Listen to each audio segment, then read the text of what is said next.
attention. Kom met bagel forward wa. En tek su kies pas aan de bergen ook zo forward. Jullie te gaan met de naden en tek kies pas in allemaal forward nee. Ben staan aan. Jullie no forward met drie dingen staan jullie te.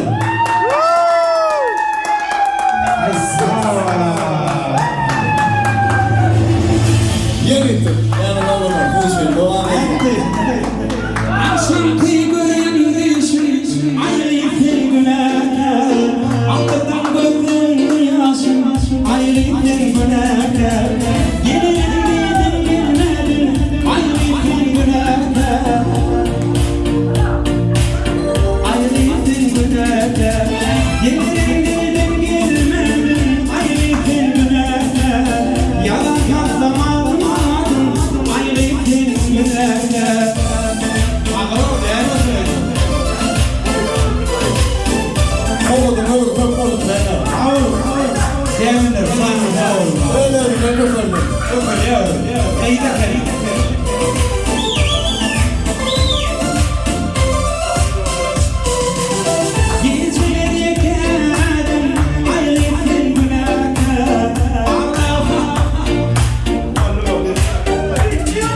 Bir saniye yani.